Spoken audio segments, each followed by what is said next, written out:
কি হলো?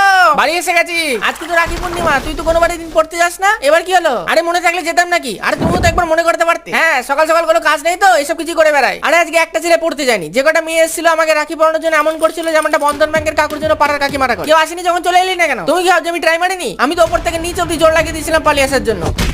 হ্যালো ভাই, ল্যাপটপের ব্রাউজিং হিস্ট্রিটা ডিলিট করে দিস। এত মেয়ে এত রাখি পড়ে দিয়েছে, আলাদা করে বস্তায় ভরে আনতে হয়েছে রাখিগুলো। আমাকে দিস, আমি রেখে দেবো ভালো করে। তার চেয়ে ভালো আইডিয়া আছে আমার কাছে। কি রাখি নেবেন? রাখি নতুন কালেকশন। এমন কিছু করবি না তুই, সবাই ভালোবেসে দিয়েছে। এমন মার মুখে ভালোবাসা তো আগে কখনো দেখিনি। আরে এই চক্করে দুই একটা মেয়ে কমসে কম তোর ধারে কাছে তো গেছে, নাহলে তো কেউ পাত্তাই দেয় না। উফ, দিলে তো মনটা ভেঙে। ভাঙা মন থেকে মানে বলে স্নিগ্ধ এসেছিল বাড়িতে।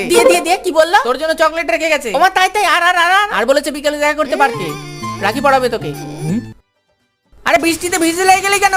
এই মন মানে না। আদিক্ষেতা যত সব।